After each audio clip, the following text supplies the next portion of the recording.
নমস্কার। পাঁচমিশালির আজকের পর্বে সকলকে স্বাগত। আজকের বিষয় কেন্দ্রীয় বাজেট নিয়ে রাজনৈতিক বিশ্লেষকদের মতামত। বলছেন অধ্যাপক বিশ্বজিৎ দাস। এবারের বাজেটে বাংলার মানুষ ব্যথিত। এটা হতাশার বাজেট, এটা দিশাহীন বাজেট। কারণ আমরা গতবার বাজেটের সময় দেখেছি কেন্দ্রীয় সরকার বিহারে নির্বাচন ছিল বলে তাদের জন্য আলাদা আর্থিক প্যাকেজ ঘোষণা করেছিল। এবছর প্রত্যাশা ছিল চূড়ান্ত।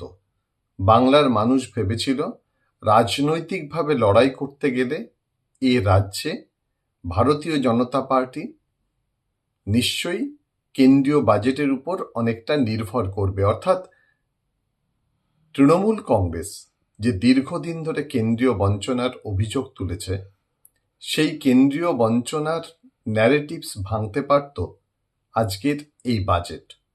কিন্তু দেখা গেল বাংলার জন্য আলাদা করে কিচ্ছু নেই। এমনকি দেশের ক্ষেত্রেও এই বাজেট একেবারে দিশাহীন।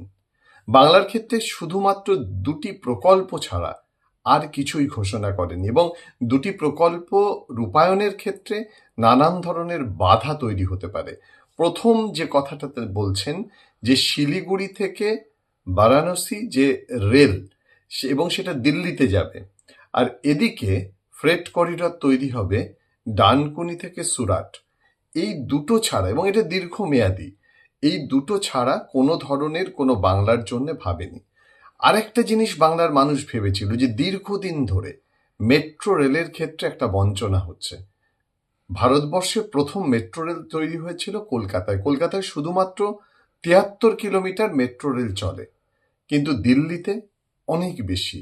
ব্যাঙ্গালোর, পরবর্তীকালে চেন্নাই, তারাও কিন্তু এগিয়ে এসছে, অর্থাৎ তাদের সম্প্রসারণ হয়েছে। কলকাতা শহরে মেট্রো রেলের সম্প্রসারণ হচ্ছে না। সবসময় রাজ্যের উপরে চাপিয়ে দিলে হবে না। যে ৭০০ মিটারের অভিযোগ তোলা হয় চিংড়িঘাটায়, সেটা কিন্তু আদালতের মধ্যস্থতায় সমাধান করা হয়েছে। তবুও মেট্রো রেলের জন্য আলাদা করে কোনো বরাদ্দ করা হলো না।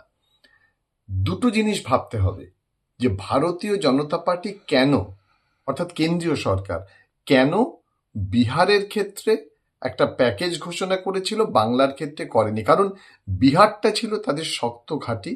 বিহারে রাজ্য সরকার ছিল বিজেপি সমর্থিত, আর বাংলায় রাজ্য সরকার তৃণমূল কংগ্রেসের।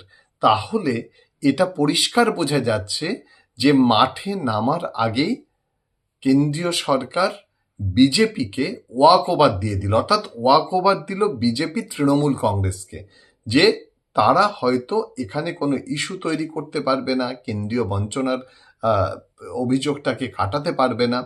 কারণ বারবার ভারতীয় জনতা পার্টি বলেছে, নরেন্দ্র মোদী এসে বলেছে কলকাতায় যে চট কলের বা চট শিল্পর যে পুনরুজ্জীবন, সেটাও কিন্তু সঠিকভাবে কোনো দিশা নেই।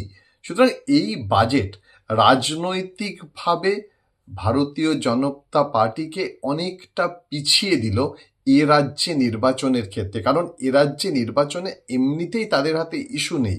এসআইআর নিয়ে তারা একেবারে দিশেহারা।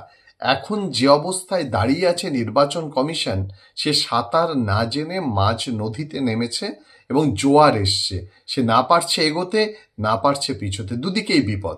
সুতরাং এই মুহূর্তে দাঁড়িয়ে থেকে কি করবে, বড় চ্যালেঞ্জ ভারতীয় জনতা পার্টির কাছে।